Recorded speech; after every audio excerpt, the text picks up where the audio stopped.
Welcome to everyone in my YouTube channel Rajendra Classes. In previous classes we have finished total 5 chapters. Now this times we will start chapter 6 भाषाई पृष्ठभूमि language background. हम लोग प्राचीन भारत के इतिहास का अध्ययन कर रहे हैं, जिसमें से ये हम लोग का 6 चैप्टर है जिसको कंटिन्यू करेंगे। और मैं बता देना चाहूँगा कि ये हिंदी माध्यम के विद्यार्थियों के लिए ये सेशन बेहद ही लाभप्रद होगा जो सिविल सर्विसेज की तैयारी कर रहे हैं। बिना देर किए हम लोग स्टार्ट करते हैं। चैप्टर 6 है भाषाई पृष्ठभूमि। सबसे पहले हम लोग देखेंगे कि प्रमुख भाषा समूह कौन कौन थे शुरू से। तो भारत कई भाषाओं का देश है। भारत के भाषिक सर्वेक्षण, जिसको इंग्लिश में कहेंगे the linguistic survey of India, तो भारत के भाषिक सर्वेक्षण के संपादक और संकलक ग्रियर्सन के अनुसार लगभग 180 भाषा और लगभग 550 बोलियां भारतीयों द्वारा बोली जाती है। इन भाषाओं का महत्वपूर्ण समूह है ऑस्ट्रो एशियाटिक, तिब्बत बर्मन, द्रविड़ और इंडो आर्यन। भारत में ऑस्ट्रो एशियाटिक भाषा सबसे प्राचीन प्रतीत होती है और आमतौर पर मुंडा बोली या भाषा के रूप में जाना जाता है। इस भाषा को बोलने वाले लोग पूर्व में ऑस्ट्रेलिया से लेकर पश्चिम में अफ्रीका के पूर्वी तट के करीब मेडागास्कर तक फैले हुए हैं। हालांकि दक्षिण पूर्व एशिया में इस भाषा को बोलने वाले बड़ी संख्या में है। मानव विज्ञानी मानते हैं कि ऑस्ट्रिक लोग ईसा पूर्व 40,000 के आसपास ऑस्ट्रेलिया आए। इसलिए यह प्रबल संभावना बनती है कि वे 50,000 वर्ष पहले अफ्रीका से भारतीय उपमहाद्वीपीय तट होते हुए दक्षिण पूर्व एशिया और ऑस्ट्रेलिया गए। उस समय तक भाषा का आविष्कार हो चुका था।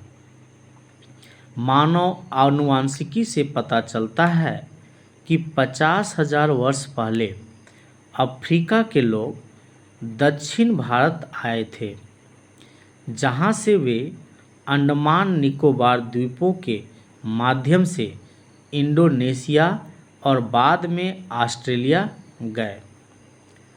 तो अब हम देखते हैं प्रथम जो ऑस्ट्रो एशियाई भाषा समूह है उनके बारे में। ऑस्ट्रिक भाषा परिवार को 2 उप परिवारों में विभाजित किया गया है। भारतीय उपमहाद्वीप में बोली जाने वाली ऑस्ट्रिक एशियाटिक और ऑस्ट्रेलिया और दक्षिण पूर्व एशिया में बोली जाने वाली ऑस्ट्रोनेशियन भाषा। ऑस्ट्रिक एशियाई उप परिवार में 2 शाखाएं हैं। पहला मुंडा और दूसरा मोन खमेर। मोन खमेर खासी भाषा का प्रतिनिधित्व करती है, जो उत्तर पूर्व भारत के मेघालय में खासी और जयंतिया पहाड़ियों द्वारा और निकोबार द्वीप में भी बोली जाती है। हालांकि मुंडा भाषा बहुत बड़े क्षेत्र में बोली जाती है। उपमहाद्वीप में झारखंड, बिहार, पश्चिम बंगाल और उड़ीसा के सबसे बड़े कबीलाई समूह सन्याल इस भाषा को बोलते हैं। मुंडा, सन्याल और होज इत्यादि के भाषा रूप को मुंडारी भाषा भी कहा जाता है, जो पश्चिम बंगाल, झारखंड और मध्य भारत में प्रचलित है। हिमालय में मुंडा सबसे व्यापक रूप में है। नेक्स्ट है तिब्बती बर्मन भाषाई समूह। भाषा का दूसरा समूह तिब्बती बर्मन चीनी तिब्बती परिवार की एक शाखा है। यदि हम चीन और अन्य देशों के बारे में सोचते हैं तो इस भाषा परिवार के बोलने वालों की संख्या ऑस्ट्रिक परिवार और यहाँ तक कि इंडो आर्य परिवार से अधिक है।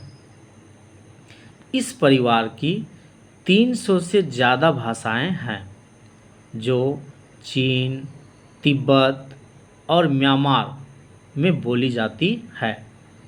भारतीय उपमहाद्वीप में तिब्बती बर्मन भाषा हिमालय में उत्तर पूर्वी असम से उत्तर पूर्व पंजाब तक फैली हुई है। यह भारत के उत्तर पूर्वी राज्यों में प्रयोग की जाती है। यहाँ बड़ी संख्या में लोग तिब्बती बर्मन भाषा के विभिन्न रूपों में बात करते हैं। विभिन्न कबीले इस भाषा की 116 बोलियों का इस्तेमाल करते हैं। उत्तर पूर्वी राज्यों में जहाँ ये बोली जाती है उनमें त्रिपुरा, असम, मेघालय, अरुणाचल प्रदेश, नागालैंड और मिजोरम और मणिपुर राज्य शामिल है। पश्चिम बंगाल के दार्जिलिंग क्षेत्र में भी तिब्बती बर्मन भाषा प्रचलित है। यद्यपि ऑस्ट्रिक और तिब्बती बर्मन दोनों भाषाएं द्रविडियन और इंडो आर्यन से बहुत पुरानी हैं, लेकिन लेखनी के अभाव के कारण द्रविडियन और इंडो आर्यन की तरह इन भाषाओं में कोई साहित्य नहीं विकसित किया गया। हालांकि 19वीं शताब्दी में ईसाई मिशनरियों द्वारा दर्ज किंवदंतियों और मौखिक परंपराओं के साहित्य लिखे गए हैं। यह महत्वपूर्ण है कि एक तिब्बती बर्मन शब्द बुरुंजी का इस्तेमाल वंश वृक्ष के अर्थ में मध्ययुगीन काल में अहोम द्वारा किया जाता था। ऐसी संभावना है कि पारिवारिक वंश वृक्ष के लिए मैथिली शब्द पंजी तिब्बती बर्मन शब्द से जुड़ा है। द्रविड़, नेक्स्ट हमारा समूह है द्रविड़ भाषाई समूह। भारत में बोली जाने वाली भाषाओं का तीसरा परिवार द्रविडियन है। भाषा का यह रूप लगभग पूरे दक्षिण भारत में फैला हुआ है और यह उत्तर पूर्वी श्रीलंका में भी प्रचलित है। इस क्षेत्र में 20 द्रविडियन भाषाएं बोली जाती है। द्रविडियन भाषाओं का सबसे प्रारंभिक रूप ब्राहुई पाकिस्तान में स्थित भारतीय उपमहाद्वीप के उत्तर पश्चिम भाग में पाया जाता है। द्रविडियन बोलने वाले लोगों के पलायन के दो दृष्टिकोण हैं, आनुवांशिक और भाषाई। आनुवांशिक दृष्टिकोण के अनुसार पहली बार प्रमुख पलायन लगभग 30,000 वर्ष पहले मध्य पूर्व एशिया से भारत में हुआ था। दूसरे दृष्टिकोण के अनुसार द्रविडियन 6,000 वर्ष पहले इलम से आए थे। ऐसा लगता है कि द्रविडियन भाषा बोलने वालों के विस्तार की प्रक्रिया ईसा पूर्व 30,000 के आसपास शुरू हुई और ईसा पूर्व 4,000 तक चली। भाषा विज्ञान के विद्वानों के अनुसार द्रविडियन भाषा की उत्पत्ति इलम से हुई थी, जो कि दक्षिण पश्चिम ईरान है।